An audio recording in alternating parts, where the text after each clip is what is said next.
Over 5,000 years ago, while the pyramids of Egypt were being built and the Sumerians were just shaping the first written symbols, far away along the banks of the Indus River, a great civilization emerged. Today we call it the Indus Valley Civilization, or the Harappan civilization. This was one of humanity's oldest civilizations, with vast cities, perfect urban planning, advanced drainage systems, and trade connections reaching all the way to Mesopotamia. Harappa and Mohenjo-Daro, the two major centers of this civilization, were not chaotic proto-cities, but meticulously designed settlements with straight streets, houses built of baked bricks, and underground sewage systems so advanced that many medieval European cities would not compare. The Harappans lived in well-built houses, traded in bustling markets, and bathed in the Great Bath, a massive public structure that reflected both civic organization and spiritual ritual. Yet strangely, this civilization left behind no colossal monuments and no lengthy chronicles. They had their own script, symbols carved on seals and pottery, but to this day it remains undeciphered. They flourished for millennia, only to vanish mysteriously. Today, among the ruins of Harappa, as we walk through the ancient streets and look down at the drainage systems silent for thousands of years, we see not only bricks and stones, but also an unanswered question. Who built this civilization, and what caused it to disappear? Origins. Along the Indus River, in what is now Pakistan and northwestern India, more than 5 millennia ago, a great river flowed through fertile lands, depositing silt and sustaining life. This was the Indus River, the lifeblood of one of humanity's earliest civilizations. While Egypt raised its pyramids along the Nile and Sumer carved the first signs into clay in Mesopotamia, along the Indus, small communities were finding their own path into history. They did not raise eternal stone monuments, nor compose epic texts, but they built cities, streets, water systems, and above all, a civilization that still astonishes the world, the Indus Valley Civilization, also known as Harappa. The origins of this civilization trace back to early agricultural communities. At Mehrgarh, a site at the foothills of the Bolan Pass, archaeologists discovered evidence of farming as early as 7000 BCE. The people of Mehrgarh grew wheat and barley, domesticated cattle, crafted pottery, and lived in mud brick houses. Mehrgarh was the forerunner of Harappa, sowing the seeds of later urban development. From such communities, people gradually learned to organize life, settling with the land and its waters. By around 3300 BCE, settlements along the Indus expanded rapidly. Harappa and Mohenjo-Daro emerged as the first nuclei. These were no longer just large villages. They already showed signs of true cities: straight streets, standardized baked bricks, centralized granaries. Remarkably, from the very beginning, the Indus people displayed urban planning. Unlike many other civilizations that grew haphazardly and later reorganized, the Indus from the outset lived in organized, grid-like cities. This proves they already possessed a collective vision and a highly capable system of social management. Agriculture was the foundation of their rise. Enriched by the fertile soils of the Indus and its tributaries, the land produced abundant crops. The Indus people grew barley, wheat, pulses, and cotton, likely the first in the world to cultivate and weave cotton into cloth. They domesticated cattle, goats, and sheep, using them to pull plows. The agricultural surplus not only fed the population, but also allowed the growth of craftsmen and traders. Thus, Harappan society, from very early on, had clear labor specialization. Farmers, potters, jewelers, merchants, and administrators overseeing grain stores. Over time, these small settlements linked into a network. They exchanged goods, shared techniques, and gradually forged a common cultural identity. From villages along the Indus, a civilization was taking shape, not built on monuments or war, but on social organization, trade, and technology. Astonishingly, even in its early stages, the Indus people standardized baked bricks. Across many sites, bricks followed the same 1:4 ratio.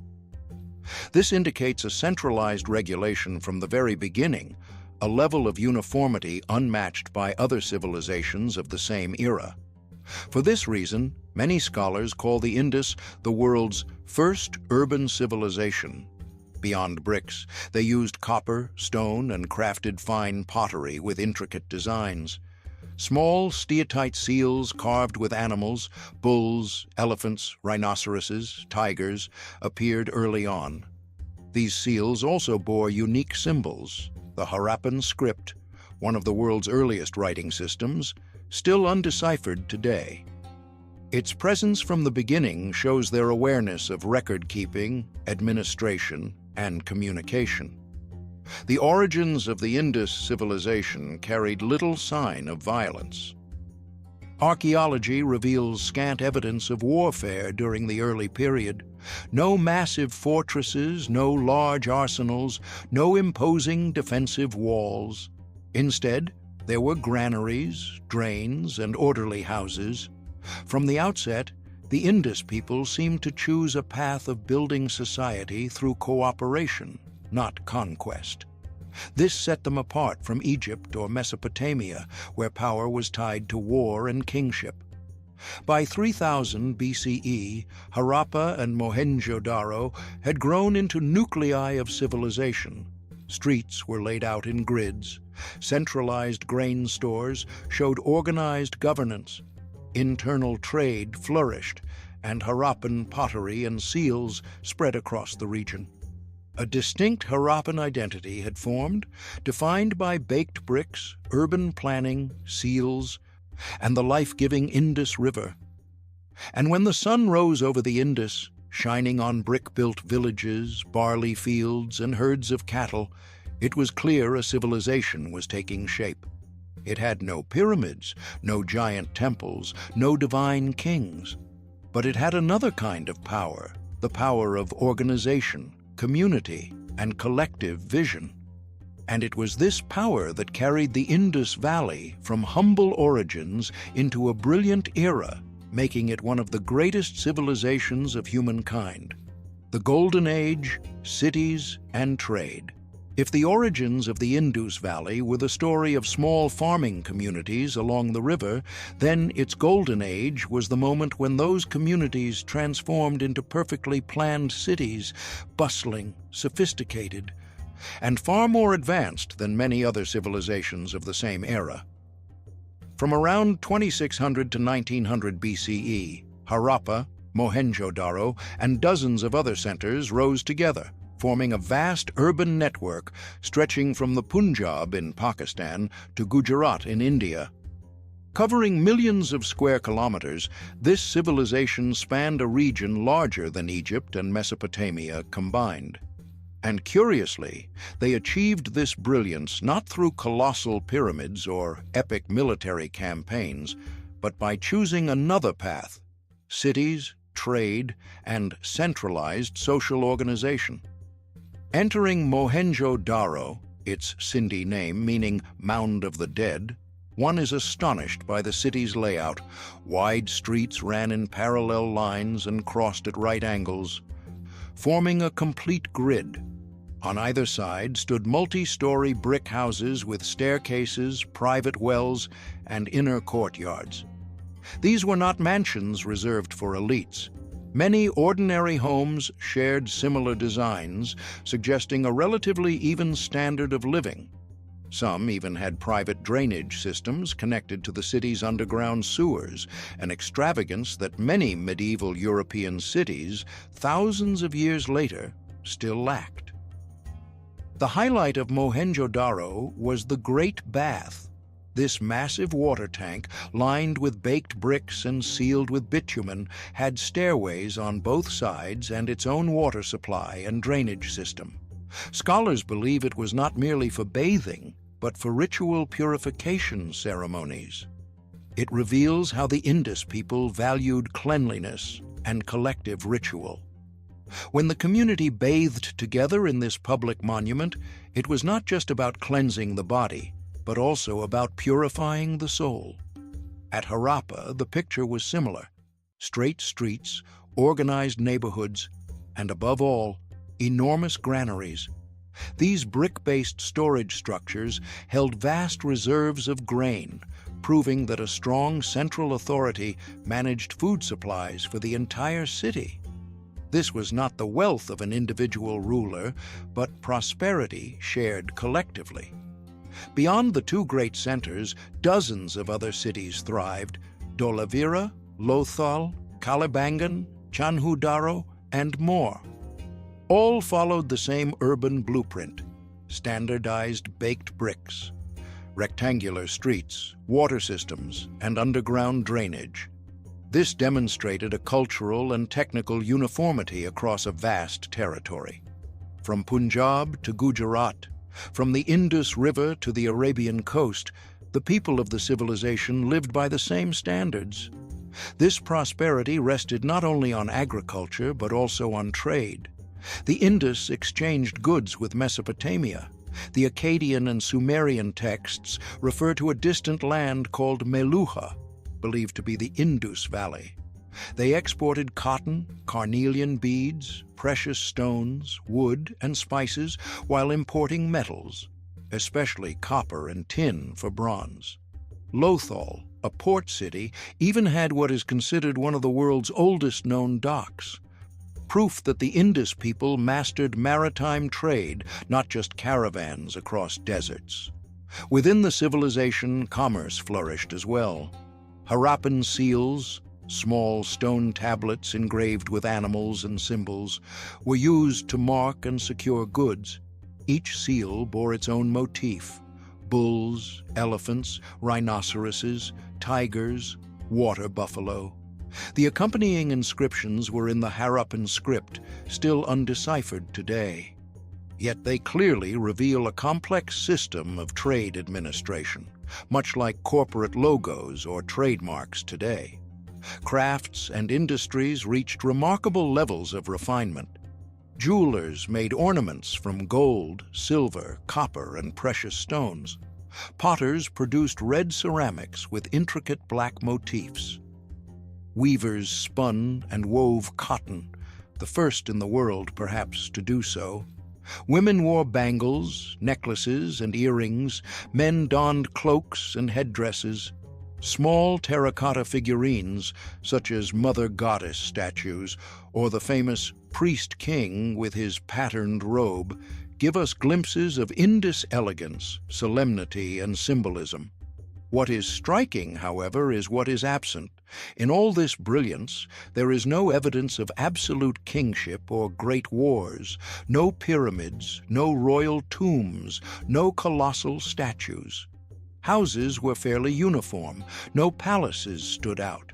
Weapons are rare, limited mostly to daggers and spearheads, no great armories.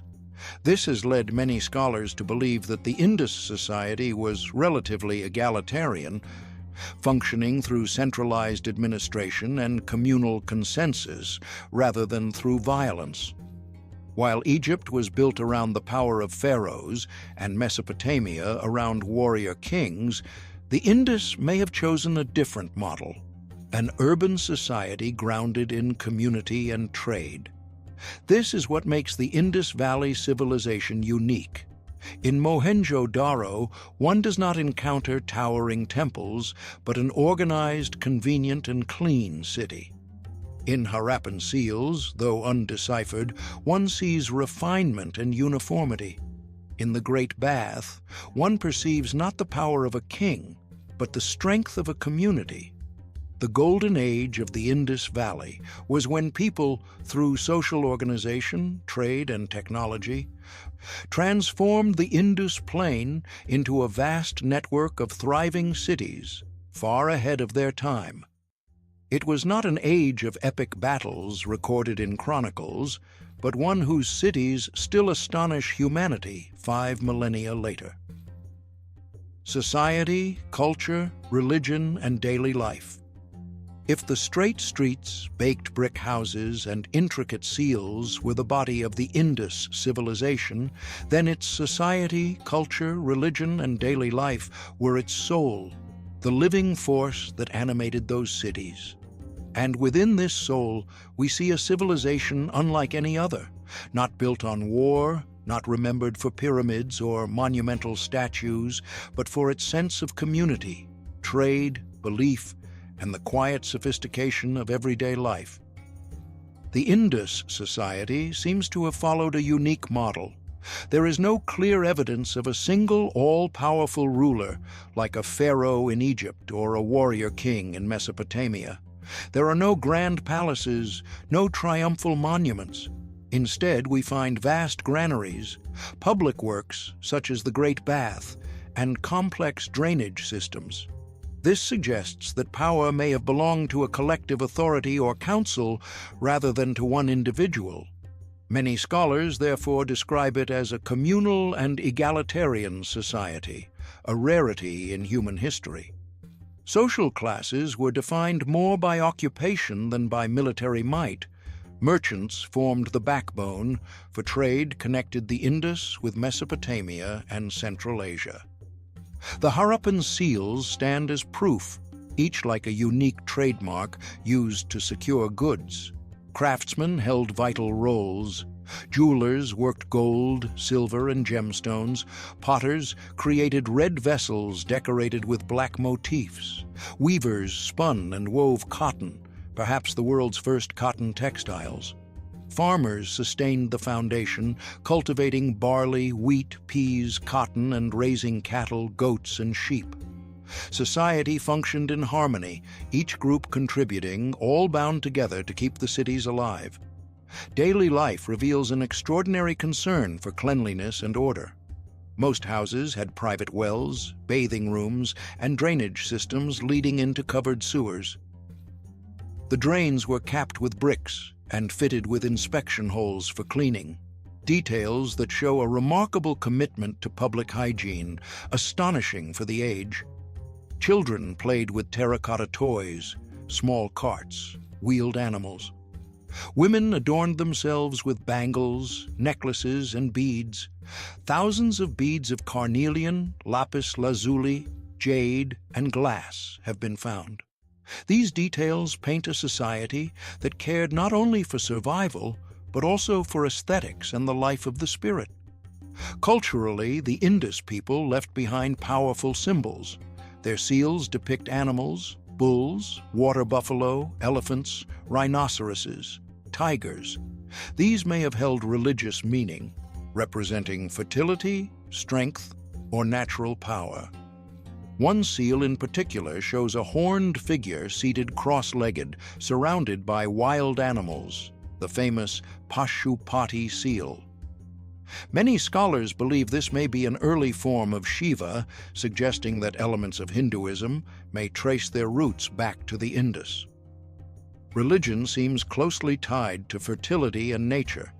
Small terracotta figurines of mother goddesses with wide hips and full breasts suggest the worship of fertility. Bulls and water buffalo, symbols of agriculture, were revered. Fire and water may have held ritual significance, as seen in the Great Bath, likely a site of communal purification. There is no evidence of massive temples, but the presence of these symbols reveals a religion woven into everyday life, not distant from the people. One of the greatest mysteries of the Indus civilization is the Harappan script. Thousands of seals, pottery shards, and clay tablets bear its distinctive symbols, animal-like, geometric, and abstract. Yet to this day, no one has deciphered them. Were they a full language or merely trademarks? Did the Indus people have literature, laws, or epics? The silence of this script makes theirs the most mysterious of the four great ancient civilizations. While Egypt left hieroglyphs carved in stone, Mesopotamia left cuneiform on clay, and China left oracle bone inscriptions. The Indus left only silent seals. This both fascinates and frustrates us.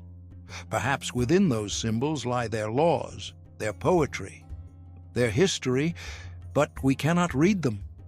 The Indus remains like a locked book, a voice from the past forever just beyond our grasp. What is equally striking is the absence of war at the heart of their society. Few weapons have been found, and city walls were not massive military fortresses. Cities were built with fortified citadels and lower towns, but these seem designed more for public use and administration than for defense. Many scholars therefore believe the Indus was a relatively peaceful society, built on trade and community rather than conquest. When we piece all of this together, we glimpse a rare kind of society. No mighty kings, no bloody wars, no colossal monuments. Yet it produced great cities, thriving trade, and refined culture. A society that functioned through collective effort, commerce, and faith grounded in daily life. And within the details, we see its humanity. A child playing with a clay bull cart, a woman gazing into a bronze mirror, adjusting carnelian bangles, a man sitting cross-legged on a brick veranda, watching his cattle return home, a community gathering in the great bath, cool water washing away dust as they prepare for ritual. These are the images of a society vibrant and humane, simple yet profound, that flourished for millennia along the Indus River. Decline. When the cities fell silent. No civilization escapes the cycle of rise and fall, and the Indus Valley, once radiant with perfectly planned cities, straight avenues, and advanced water systems, ultimately bowed before the forces of nature and the tides of history. From around 1900 BCE, the light of Harappa and Mohenjo-Daro began to fade. Cities, once alive with trade, echoing with children's laughter and the steady rhythm of craftsmen's work, suddenly sank into silence. To this day, their collapse remains one of humanity's greatest mysteries. The first, and perhaps most important cause, was environmental change and shifting rivers. The Ghaggar-Hakra River, possibly the legendary Sarasvati of the Vedas, which once nourished countless Indus cities, gradually dried up. Tributaries of the Indus changed course, floods and droughts followed one another. Agriculture, dependent on stable river waters, fell into crisis. Without abundant harvests, without overflowing granaries, the economic foundation crumbled. The populous cities, once fed by fertile farmlands, now faced famine. Adding to this, evidence points to a global climatic shift around 2000 BCE, a prolonged period of aridity that weakened multiple civilizations, from Egypt to Mesopotamia. The Indus, dependent on rivers and monsoon rains, suffered greatly. When the rains diminished and floods no longer replenished the fields, not even their sophisticated sewers and granaries could save a society built on stability. Another factor was the decline of international trade. During their golden age, the Indus exchanged goods with Mesopotamia, especially Akkad and later Babylon. But around 2000 BCE, Mesopotamia itself entered crisis and international trade dwindled.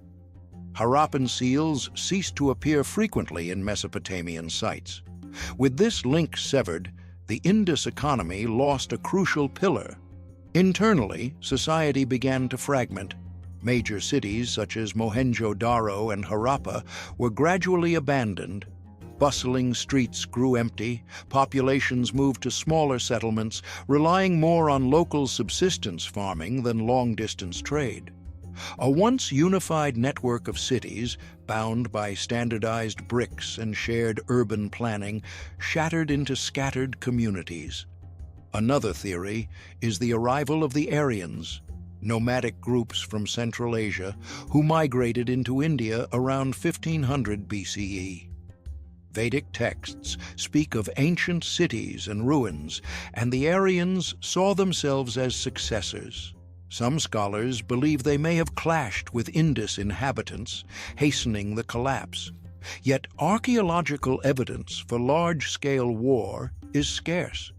Rather than conquest in a single decisive battle, the Indus seems to have declined gradually under the combined weight of climate, environment, economy, and migration. The image of decline is etched into the ruins of Mohenjo-Daro. Archaeological layers reveal abandoned streets, clogged drains, crumbling houses. Without care, the city was slowly buried by silt and dust. A few skeletons were found lying in the streets, yet there are no signs of massacre. More likely they died in chaos, disease, or famine, not war. The city died quietly, without the sound of battle drums, without leaving behind a written chronicle. By 1300 BCE, the Indus civilization had nearly vanished. Its great cities lay abandoned, swallowed by earth. The Harappan script, mysterious to begin with, disappeared entirely. No one wrote it anymore. No one could read it. An entire civilization seemed to dissolve as though it had never existed. And it is this silence that makes the Indus more enigmatic than any other. Once one of the world's most advanced societies, yet gone without explanation. If Egypt gave us monuments and Mesopotamia gave us epics, the Indus gave us a void, a haunting gap in human history. A silence that forces every generation to ask, what really happened to them? Did nature undo them, or were they displaced by nomadic Aryans? Does their script hold the answers? We may never fully know. And perhaps that is what makes the Indus Valley Civilization immortal in human imagination. They were a civilization without a voice, but their silence is louder than any words. When we walk today among the ruins of Harappa or Mohenjo-Daro, along those straight streets quiet for millennia, and peer into the dry drains where water once flowed, we hear a heavy silence, the silence of a civilization that vanished. Legacy, the enduring mystery of Harappa.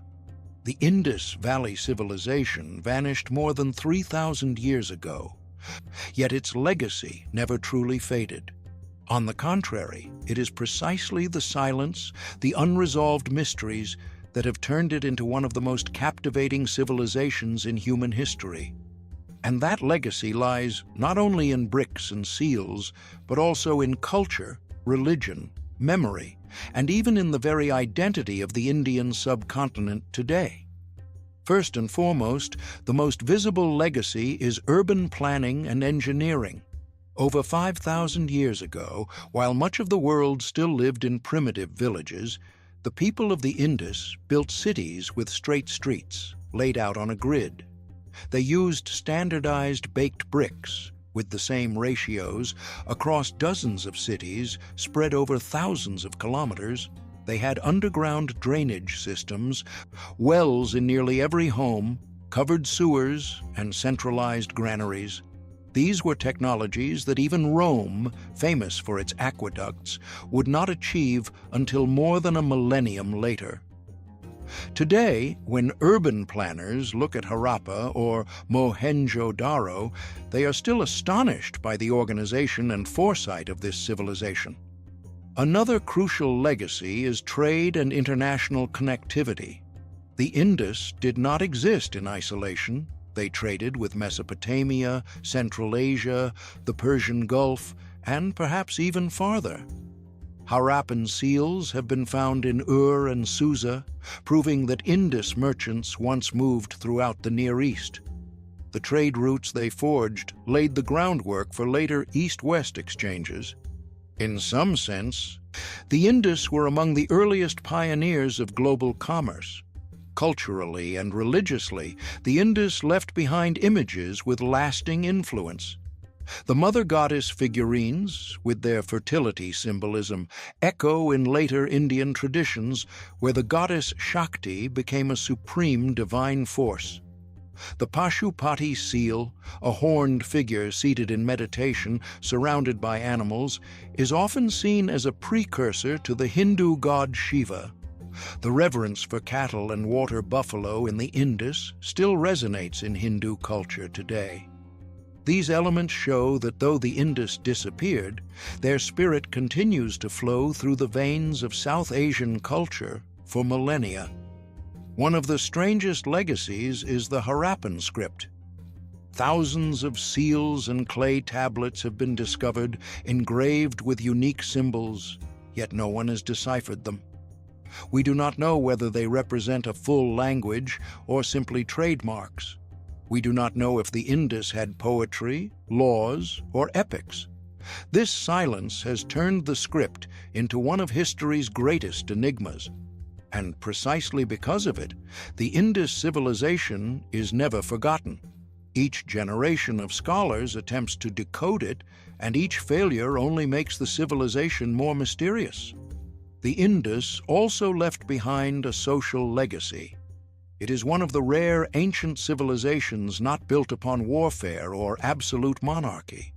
There is no clear evidence of powerful kings, no grand monuments glorifying individuals, no massive armies. Instead, what we see is a society based on community, relative equality, and a focus on daily life and trade. This was an alternative model, proving that civilization does not have to be tied to war or autocracy. That is the humanistic message the Indus left for posterity. Today, the ruins of Harappa, Mohenjo-Daro, Dholavira, and Lothal still stand, recognized by UNESCO as World Heritage Sites. Visitors walk along straight streets, peer into silent drains, and touch bricks that once upheld an entire society. They marvel not at extravagance, but at sophistication, rationality, and sustainability. They realize that the Indus Valley, though long gone, was millennia ahead of its time. Above all, the legacy of the Indus is mystery. It is precisely their silence, their disappearance without explanation, that turned them into an eternal question. Who built these cities? Who created that script? Why did they vanish? These unanswered questions keep the Indus alive in human imagination like a magnificent ghost.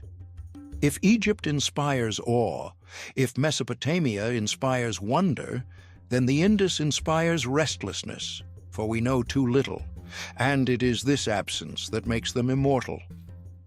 When the sun sets over the ruins of Mohenjo-Daro, painting the brick walls red, it feels as if the city is only sleeping, not dead.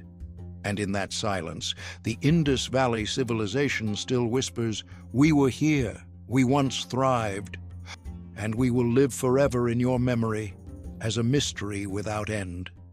More than 5,000 years ago, along the banks of the Indus River, there once existed a civilization without fanfare, without war, without towering monuments, yet it still became one of the most advanced societies in human history.